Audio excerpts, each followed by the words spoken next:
जय हिंद फ्रेंड्स। तो आज की इस इम्पोर्टेंट वीडियो में आप लोग देखेंगे कि जो आपकी सीरीज चल रही थी फर्स्ट एड एंड हेल्थ की, बोले तो प्राथमिक चिकित्सा और स्वास्थ्य की, ठीक है, उसकी इकाई फर्स्ट जो थी वो कंप्लीट हो चुकी थी। उसमें 210 नंबर तक के क्वेश्चन जो थे मैं कंप्लीट करवा चुका था, ठीक है।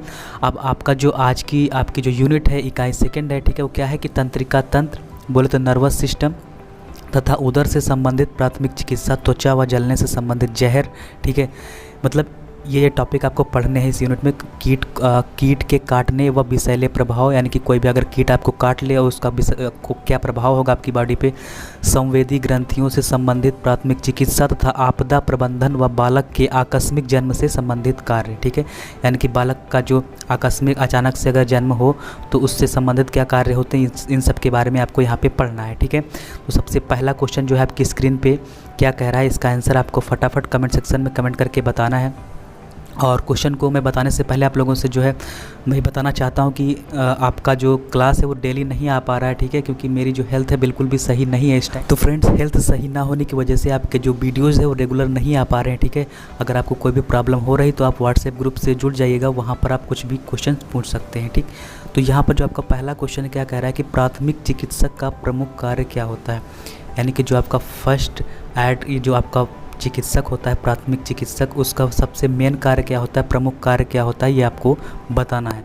तो प्राथमिक चिकित्सक का जो प्रमुख कार्य होता है फ्रेंड्स, वो क्या होता है आपका कि आहत को आवश्यक संकट काल में उपचार प्रदान करना। यानी कि आहत को आवश्यक संकट काल में उपचार प्रदान करना। आहत का मतलब है कि ऐसा व्यक्ति जिसे चोट लगी हो या फिर जो आपका पेशेंट हो, जो मरीज हो, ठीक है, उसको क्या करना है आवश्यक संकट काल में, मतलब उस स्थिति में जब वह अचानक से उसका कोई एक्सीडेंट हुआ हो या फिर कोई उसको बीमारी जो है अचानक से हुई हो या कुछ भी हुआ जो पेशेंट हो, तो उसको उस संकट काल में आवश्यक उपचार प्रदान करना, वो किसका कार्य होता है, प्राथमिक चिकित्सक का प्रमुख कार्य होता है, ठीक है। तो आपका बार जो है राइट आंसर हो जाएगा। अगले क्वेश्चन की तरफ बढ़ते हैं फ्रेंड्स। आपका जो नेक्स्ट क्वेश्चन है, प्राथमिक चिकित्सक का प्रमुख गुण क्या होना चाहिए।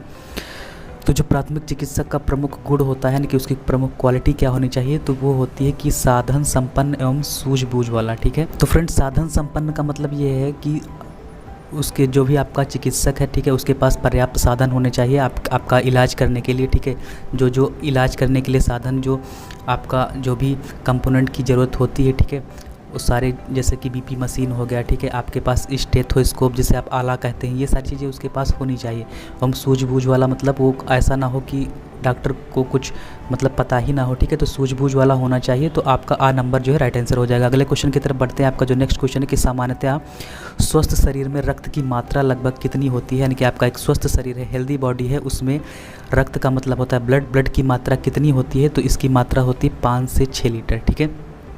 कितनी होती है, 5 से 6 लीटर, या फिर आप कह सकते हैं कि लगभग 6 लीटर, ठीक है। तो आपका ऑप्शन के हिसाब से आपको टिक करना है। अगर 5 से 6 लीटर के बीच में है तो आपका ऑप्शन सही हो जाएगा, कितना, 5 से 6 लीटर। अगले क्वेश्चन की तरफ बढ़ते हैं। यहाँ पे नेक्स्ट क्वेश्चन है आपका 4 नंबर की आरबीसीज का जीवन काल कितना होता है। जो आपकी देखिए आपका ब्लड होता है, ठीक है, ये मैं अलग किसी दिन पढ़ाऊँगा आपका ब्लड के बारे में।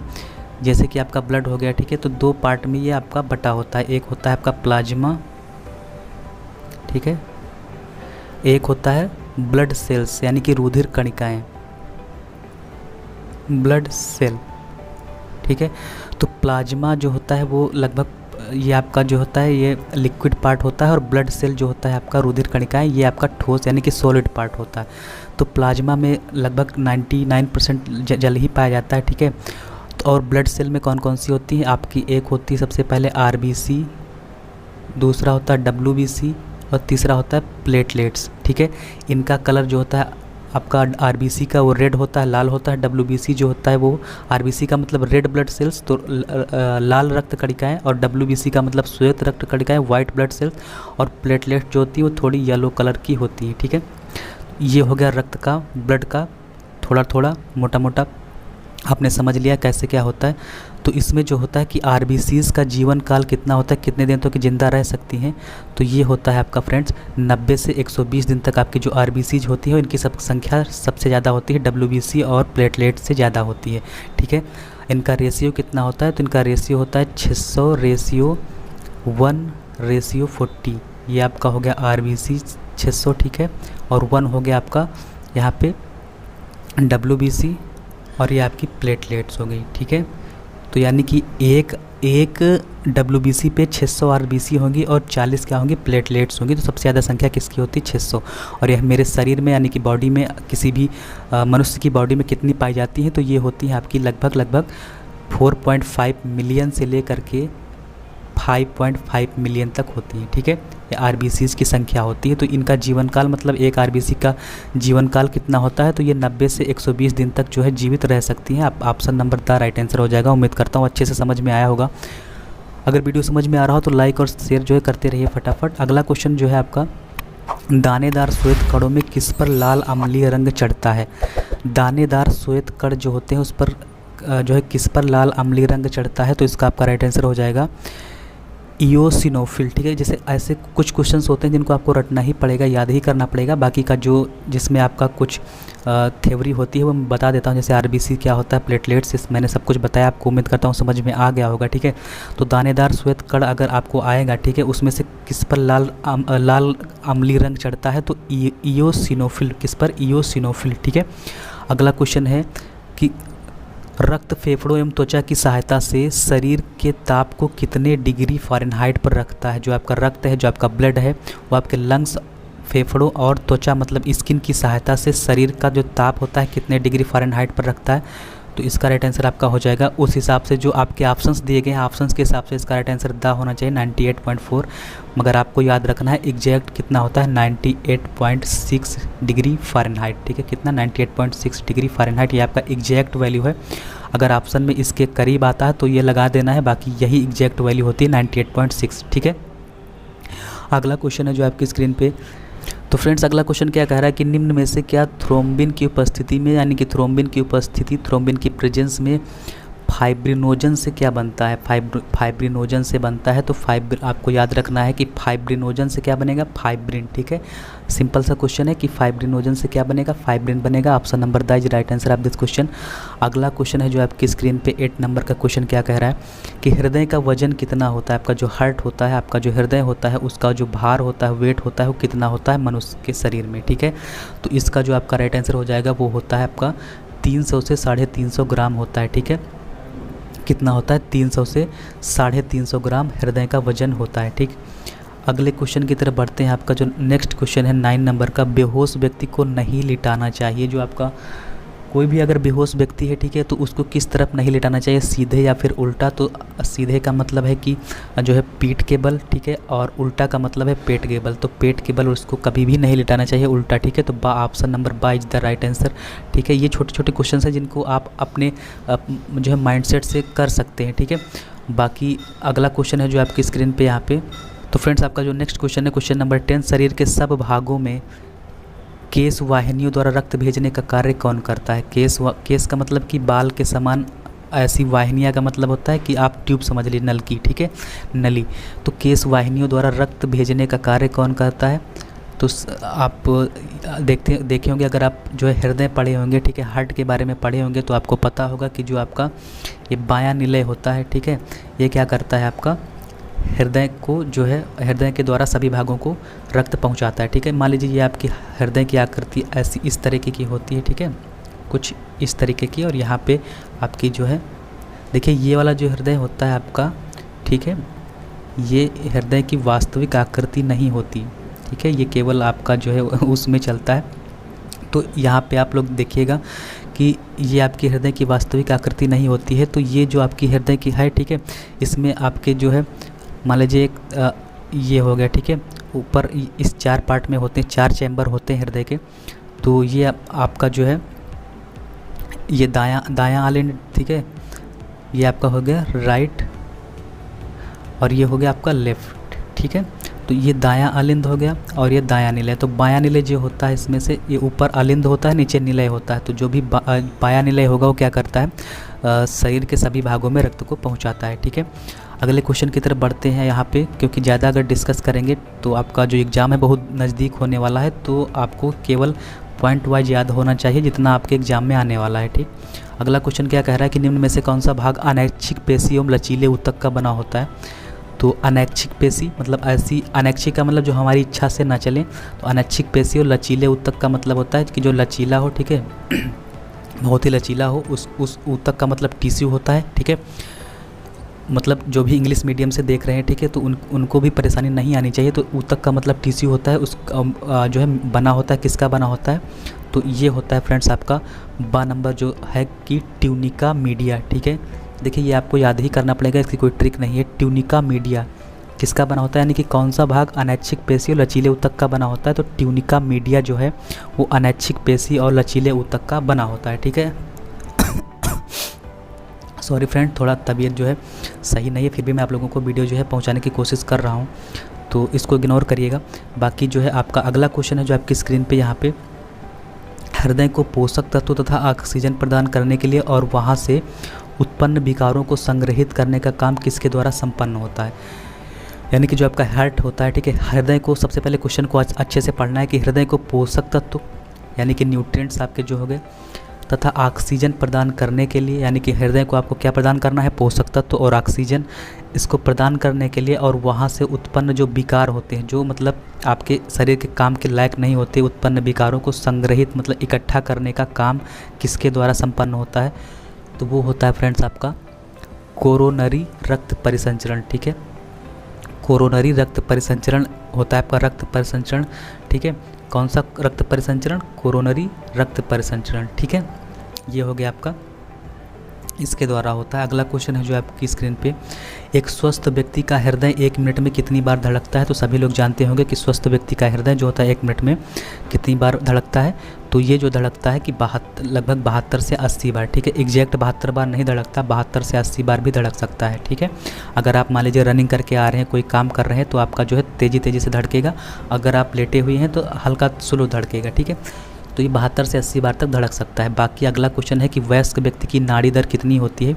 कोई वयस्क का मतलब होता है एडल्ट, ठीक है, जो जवान होते हैं, मतलब जो लगभग आपके 25 से लेकर के मान लीजिए 35 या फिर 40 तक ये एडल्ट माने जाते हैं। तो वयस्क व्यक्ति की नाड़ी दर कितनी होती है, तो वयस्क व्यक्ति की जो नाड़ी दर होती है वो फ्रेंड्स कितनी होती है, 72 बार होती है, ठीक है। जो नाड़ी होती है कितनी बार जो है अप डाउन होती है, तो वो 72 बार, ठीक है।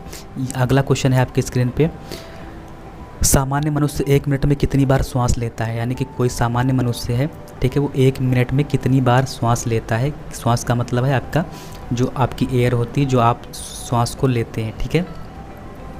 तो सामान्य मनुष्य यानी कि नॉर्मल एक आपका इंसान है जो मतलब बीमार ना हो, वो 1 मिनट में कितनी बार श्वास को लेता है, तो वो फ्रेंड्स आपका लेता है 16 से 18 बार तक, ठीक है। आप चेक भी कर सकते हैं, आप 1 मिनट तक टाइमिंग लगा लीजिए अपने जो है मोबाइल में, ठीक है, टाइमर सेट कर लीजिए और फिर धीरे धीरे सांस लीजिए, तेज़ नहीं लेना, जैसे नॉर्मल सांस आती है उसी तरीके से आप ट्राई कर सकते हैं, देख सकते हैं कि 16 से 18 बार तक ही आप सांस लेते हैं, ठीक है।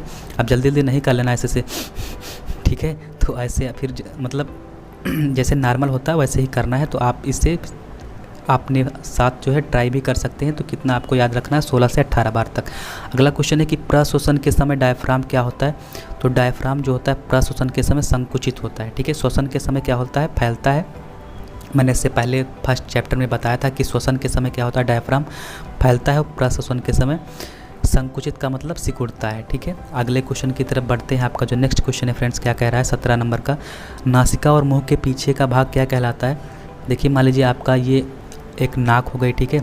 अगर आप अपने को देखिए यहाँ पे इमेजिन करिए कि आपकी जैसे नाक हो गई, ठीक है, नासिका का मतलब नाक, और मुख, ठीक है, मुख के पीछे का भाग जो होता है वो ग्रसनी कहलाता है, ठीक है, जो ग्रासनली ग्रसनी जिसे आप कहते हैं, तो वो कहलाता है, ठीक है। अगले क्वेश्चन की तरफ बढ़ते हैं। मैं जल्दी जल्दी इसलिए पढ़ा रहा हूँ ताकि आपका जो है मतलब क्वेश्चन ज़्यादा हो पाए, ठीक है, और आपका समय बर्बाद ना हो, क्योंकि एग्ज़ाम नज़दीक है। और आपको मैं यहाँ पे बता दूँ क्योंकि मैं पढ़ा रहा हूँ, ठीक है, तो आपको 75 से जो भी लोग मुझसे पढ़ रहे हैं, सीरियसली पढ़ रहे हैं, उनका परसेंटेज इससे कम नहीं आना चाहिए, नहीं तो मेरी सारी मेहनत बर्बाद हो जाएगी, ठीक है। अगले क्वेश्चन की तरफ मैं बढ़ता हूँ। कौन सी उपास्थि स्वर यंत्र की पिछली एवं बाजू की दीवार बनाता है, यानी कि कौन सी उपास्थि, यानी कि अस्थि और उपास्थि 2 प्रकार की होती हैं। अस्थि का मतलब हड्डी होती है, बोन्स होती हैं, ठीक है। उपास्थि स्वर यंत्र की, स्वर यंत्र जहाँ से आप बोलते हैं, कि पिछली एवं बाजू की दीवार बनाता है। तो आपका इसका जो राइट आंसर हो जाएगा फ्रेंड्स वो क्या हो जाएगा, आपका 18 नंबर का आपको बताना है यहाँ पे कमेंट सेक्शन में, 12 नंबर क्या लिखा हुआ है, क्रिकाइड उपास्थि, ठीक। कौन सी उपास्थि, क्रिकाइड उपास्थि। जो क्रिकाइड उपास्थि होती है वो स्वरयंत्र की पिछली और बाजू की दीवार को बनाता है, ठीक है।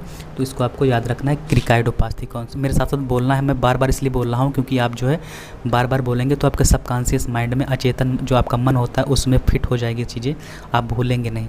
अगला क्वेश्चन है, सर्दी या जुकाम होने पर शरीर में आर्द्रता रहती है। आर्द्रता का मतलब होता है नमी, ठीक है। जो हिंदी मीडियम वाले हैं समझ लीजिए नमी, और इंग्लिश मीडियम वाले आप लोग भी समझ लीजिए कि क्या होता है, ह्यूमिडिटी, ठीक है। पढ़े होंगे आप लोग, ह्यूमिडिटी का मतलब नमी होता है, आर्द्रता होता है।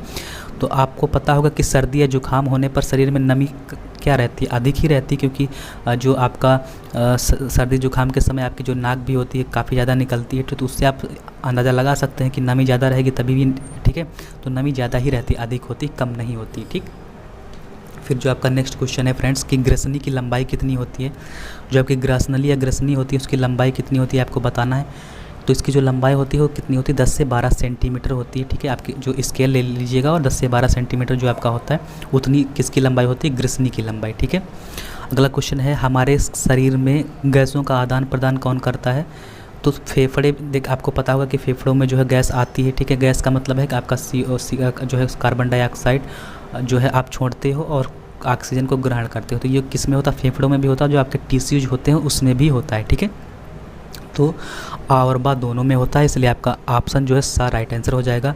अगला क्वेश्चन है कि प्रशोषित वायु में ऑक्सीजन का प्रतिशत कितना होता है। आप जो है प्रशोषित का मतलब है कि जो आप श्वसन के समय, मतलब आप जब वायु को, ऑक्सीजन को ग्रहण करते हो, ठीक है, उस ऑक्सीजन का प्रतिशत कितना होता है। तो आपको पता होगा कि वायुमंडल में ऑक्सीजन कितने % होती है, 21%। तो यही आपका राइट आंसर हो जाएगा, ठीक है, 12 नंबर। अगले क्वेश्चन की तरफ बढ़ते हैं फ्रेंड्स। आपका जो नेक्स्ट क्वेश्चन है क्या कह रहा है कि वृक्क, अब देखिए यहाँ पे ये जो क्वेश्चन है, वृक्क या फिर मूत्रपिंड, फेफड़े। देखिए वृक्क का मतलब होता है किडनी या फिर गुर्दा, इसे मूत्रपिंड भी कहते हैं। फेफड़े तथा त्वचा मानव अंग कहलाते हैं। कौन से अंग हैं ये आपके, वृक्क वगैरह।